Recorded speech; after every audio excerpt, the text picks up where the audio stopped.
Pemirsa, hujan deras yang mengguyur ibu kota Jakarta sejak Kamis dini hari hingga pagi ini membuat sejumlah ruas jalan di Jakarta Timur terendam air dengan ketinggian 30 hingga 50 cm. Selain karena intensitas hujan yang tinggi, banjir juga disebabkan sistem drainase yang kurang besar. Ruas Jalan Pisangan Timur, tepatnya di depan Diklat Bea Cukai, tergenang air setinggi 30 hingga 50 cm, imbas hujan deras yang mengguyur wilayah Jakarta sejak dini hari tadi. Sejumlah pengendara roda 2 dan roda 4 nekat menerobos genangan. Luapan air ya Bang ya? Iya. Oke. Ini setiap hujan banjir atau gimana? Ya paling hujan sebentar, banjir paling cuma sebentaran doang. Selain ruas Jalan Pisangan Timur, banjir setinggi 40 cm juga menggenangi Jalan Ahmad Yani, Kayu Putih, Jakarta Timur. Genangan mulai dari turunan flyover Cempaka Putih hingga ke arah Pemuda Rawamangun sepanjang 300 meter. Banjir ini disebabkan intensitas hujan yang tinggi dan kurangnya sistem drainase dan juga luapan Waduk Riario dan Waduk Pisangan Timur. Dari Jakarta, Rio Manik, iNews melaporkan. Sementara itu, hujan deras yang mengguyur ibu kota sejak Kamis dini hari mengakibatkan ruas Jalan Cempaka Putih Barat, Jakarta Pusat tergenang air setinggi 60 cm pagi tadi. Sejumlah kendaraan roda 2 yang nekat menerobos pun mogok. Sejumlah pengendara roda 2 yang nekat menerobos bahkan harus mendorong kendaraan mereka karena mengalami mati mesin alias mogok. Hujan deras yang mengguyur ibu kota membuat debit air meningkat dan mengakibatkan banjir. Buruknya saluran drainase membuat lambannya air yang menyusut. Agar genangan tak semakin meninggi, petugas Sudin Gulkarmat Jakarta menurunkan 2 unit mobil pompa. Genangan pun berangsur surut.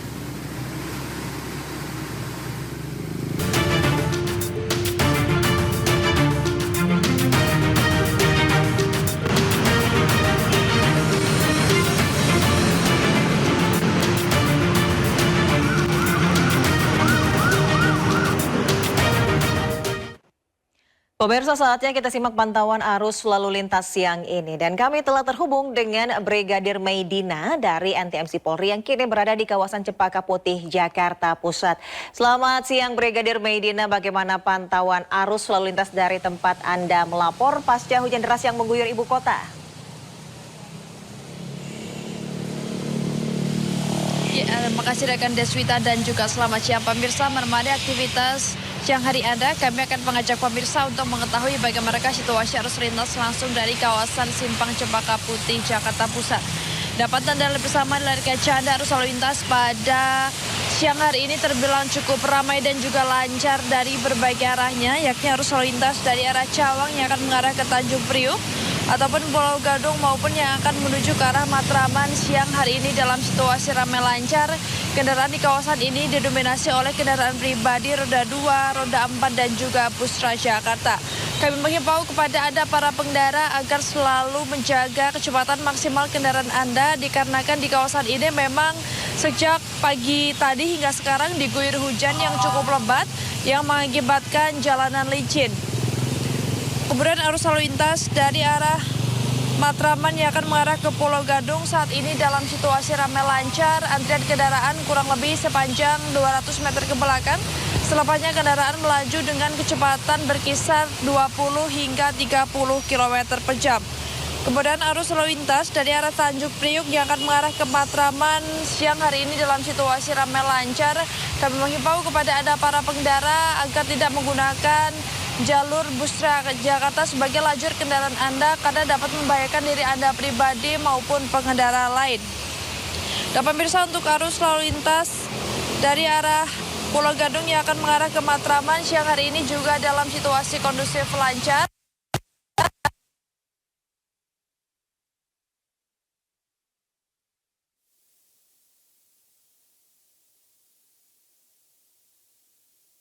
Brigadir Maidina atas laporannya dari kawasan Cempaka Putih, Jakarta Pusat.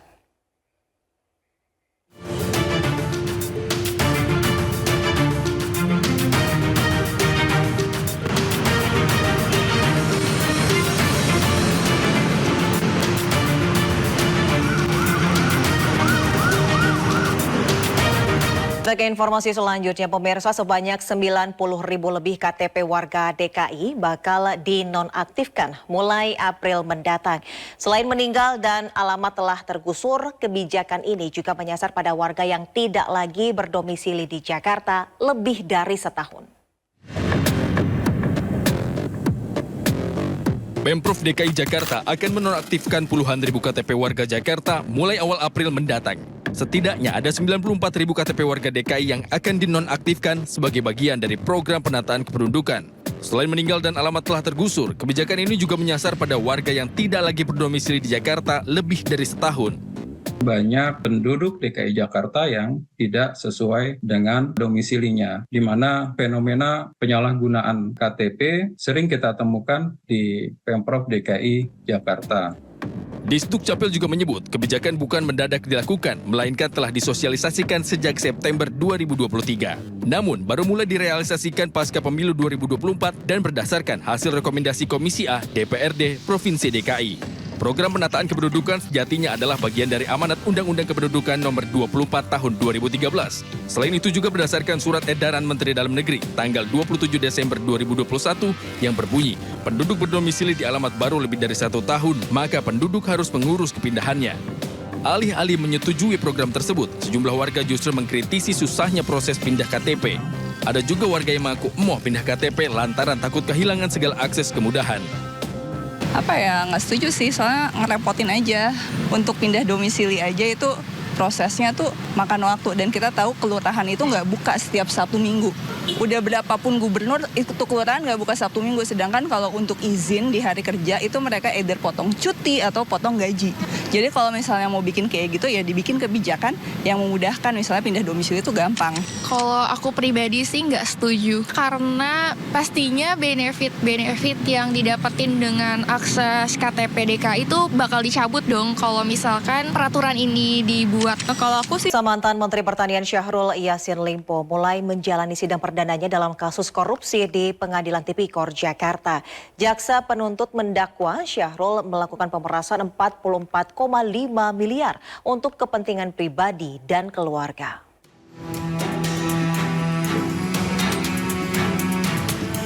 Sidang pembacaan dakwaan kasus tindak pidana pemerasan oleh Menteri Pertanian Syahrul Yassin Limpo beserta 2 anak buahnya, mantan Sekjen Kementerian Pertanian Kasdi Subardiono dan mantan Direktur Alat Mesin dan Pertanian Kementan Muhammad Hatta.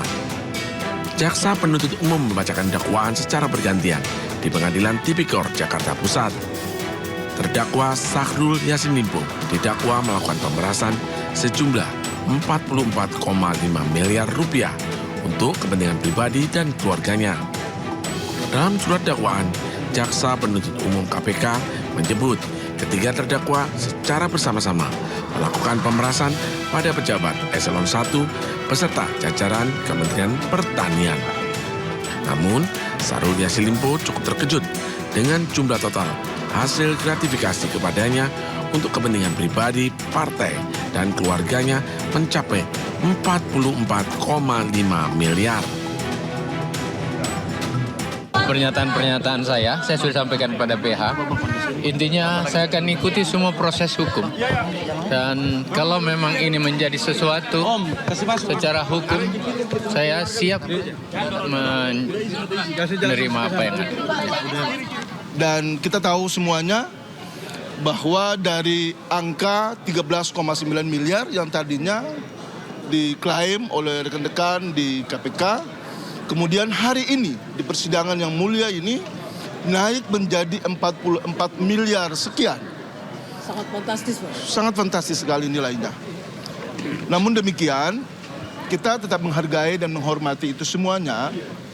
Oleh karena itu, dari beberapa item yang tadi dibacakan dakwaannya oleh Jaksa Penuntut Umum, kita bisa dapat mengkonstatir bahwa sebetulnya itu adalah pembiayaan perjalanan dinas atau aktivitas dinas selama ini, yang kemudian diklaim sebagai dana peruntukan pribadi oleh beliau maupun keluarganya.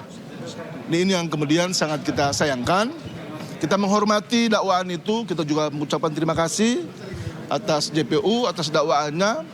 Namun untuk dakwaan itu dengan segala hormat dan permohonan maaf kami dari tim PH setelah berdiskusi dengan Pak SCL, kami sepakat untuk kami nanti melakukan eksepsi pada minggu berikut atau minggu depan. Dalam dakwaan, jaksa penuntut umum menjerat terdakwa dengan pasal 12 huruf E dan pasal 12 huruf B, junto pasal 18 Undang-Undang RI 31 tahun 1999 tentang tindak pidana korupsi. Dari Jakarta, Esra Ambarita, Damar Wicaksono, Firmansyah melaporkan. Ke informasi selanjutnya, pemirsa, Satgas Pangan Polda Metro Jaya menggelar sidak dan pengecekan gudang beras di Pasar Induk Cipinang, Jakarta, Rabu siang. Sidak dilakukan guna mengawasi dan memastikan ketersediaan dan proses distribusi beras berjalan lancar hingga ke tangan konsumen.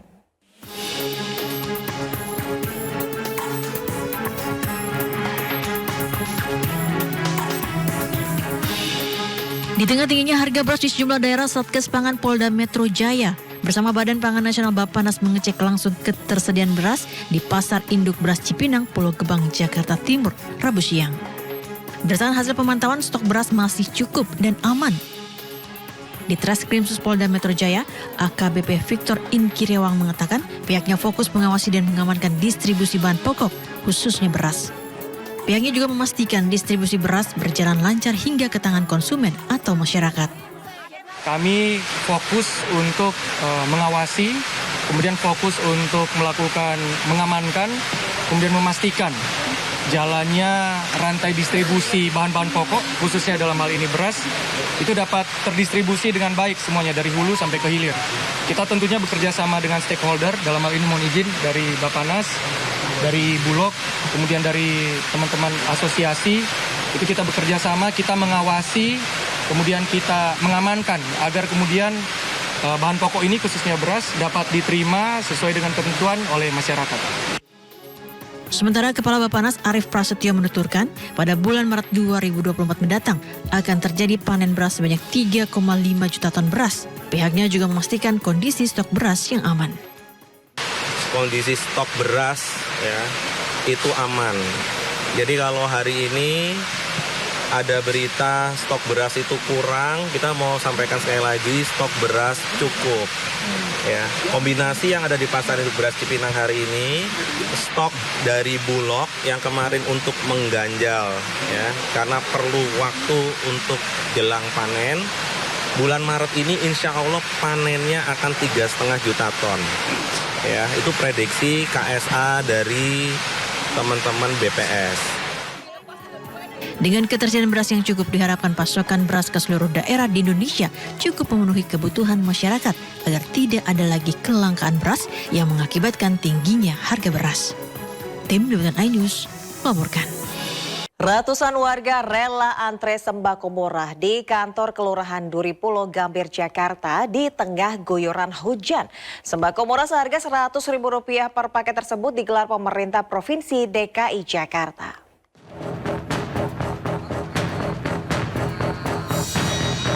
Antrean yang didominasi emak-emak ini terjadi di depan kantor Kelurahan Duripulo, Gambir, Jakarta Pusat, Rabu pagi.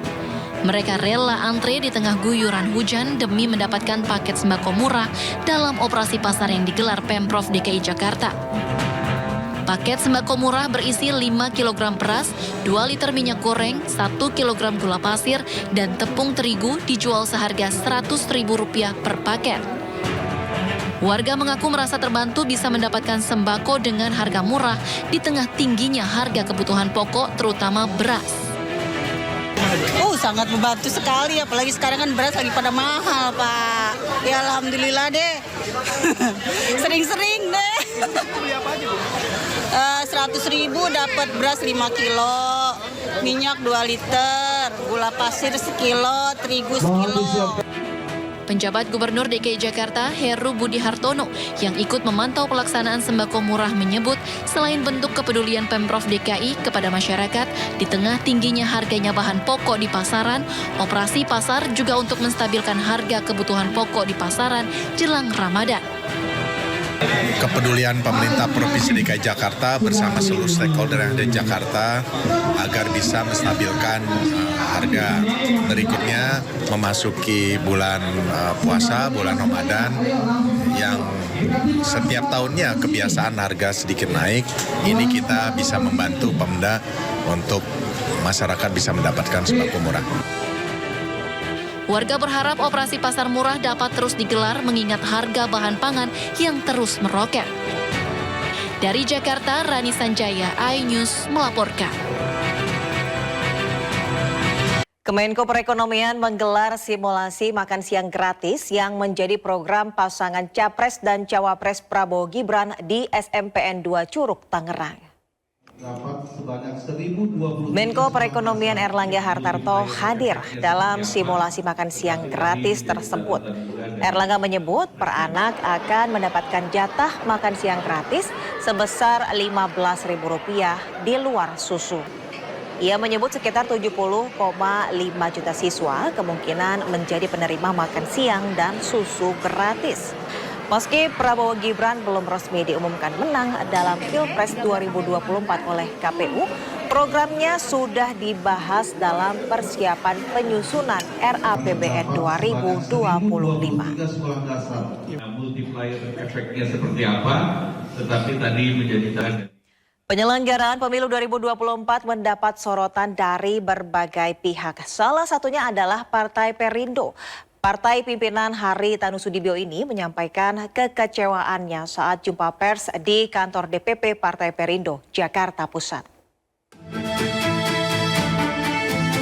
Partai Perindo menyoroti proses penyelenggaraan pemilu 2024 yang masih berlangsung di tahap rekap manual oleh Komisi Pemilihan Umum.